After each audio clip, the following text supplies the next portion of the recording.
Moottorisahaa on tärkeää käsitellä ja huoltaa oikein. Video sisältää yksinkertaiset ohjeet Stihl-moottorisahan käsittelyyn ja huoltamiseen.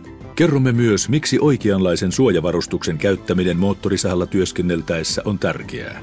Lisää moottorisahaan ensin ympäristöystävällistä polttoainetta tai teräketjuöljyä. Useimpien Stihl-moottorisahojen polttoaine- ja öljysäiliöissä on pikalukituskorkit. Yksittäisissä malleissa korkkien avaamiseen tarvitaan työkalua. Työkalu toimitetaan aina moottorisahan mukana. On tärkeää käyttää moottorisahoille tarkoitettua ympäristöystävällistä polttoainetta ja teräketjuöljyä. Molemmat kuuluvat Stihl-jälleenmyyjäsi vakiotuotevalikoimaan. Ota tavaksi lisätä teräketjuöljyä samalla, kun lisäät polttoainetta. Useimmissa Stihl-sahoissa on nykyään ainutlaatuinen teräketjun pikakiristys. Kierrä lukitusruuvia auki 1 kierros, säädä ketjun kireyttä, tarkista, että ketju kulkee terälevyllä ja kiristä lukitusruuvi. Saha on käyttövalmis. Sahoissa, joiden teräketjun kiristämiseen tarvitaan työkalua, terän muttereita löysätään hylsyavaimella. Ketjun kireyttä säädetään säätöruuvin avulla.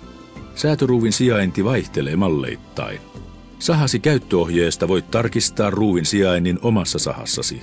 Kiristä mutterit ja saha on käyttövalmis. Tarkista, että ketju kulkee terälevyllä. Moottorisahan tärkein turvaominaisuus on ketjujarru. Ketjujarru aktivoituu esimerkiksi takapotkun sattuessa. Tällöin ketju pysähtyy sekunnin murto-osassa ja vaaratilanteelta vältytään. Kun ketjujarru käännetään alkuperäiseen asentoonsa, saha on jälleen käyttövalmis. Kulunut teräketju on vaihdettava uuteen, jotta saha leikkaisi mahdollisimman tehokkaasti ja jotta vetopyörä ei kuluisi. Ketjun vaihtaminen on helppoa. Avaa suojus, irrota vanha ketju, paina mieleesi, miten ketju oli asennettu ja asenna uusi ketju samalla tavalla. Kiinnitä lopuksi suojus takaisin paikoilleen. Stihl-sahoissa on 1 säädin, josta käytetään kaikkia sahan toimintoja. Käynnistys, pysäytys ja rikastin. Sahan kädensijassa on turvaliipaisin. Huolehdi aina, että ote liipaisimesta on hyvä. Näin varmistat turvallisen kaasun lisäyksen. Siirrä kytkin rikastin asentoon ja vedä käynnistysnarusta, kunnes moottori kytkeytyy päälle. Siirrä kytkintä 1 pykälä ylöspäin ja vedä käynnistysnarusta, kunnes moottori käynnistyy. Paina kaasuliipaisinta, niin saha siirtyy automaattisesti tyhjäkäynnille.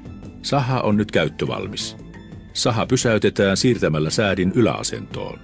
Sahan tärkein huoltotoimenpide on ilmansuodattimen puhdistaminen. Avaa takasuojus, irrota suodatin ja puhalla se puhtaaksi. Pane suodatin ja suojus paikoilleen. Suodattimen puhdistamiseen ei tarvita työkaluja. Turvallinen työasento moottorisahan käynnistyksessä. Tartu vasemmalla kädellä etukäden sijasta, pane takakäden sija tukevasti jalkojen väliin ja vedä oikealla kädellä käynnistysnarusta. Määritä kaatosuunta aina ennen puun kaatamista. Huolehdi, että alue on raivattu ja että sinulle jää väistämistie. Sahaa kaatolovi sille puolelle, jolle puun tulee kaatua. Sahaa ensin ylhäältä alaspäin ja sitten vaakasuoraan. Sahaa kaatosahaus puun vastakkaiselta puolelta. Huolehdi, että katkeamiskohta on tasainen, jotta puu kaatuu oikeaan suuntaan. Älä sahaa puuta läpi asti, vaan jätä muutaman sentin pitopuu. Paksua puuta kaadettaessa on käytettävä kaatokiilaa tai rautaa.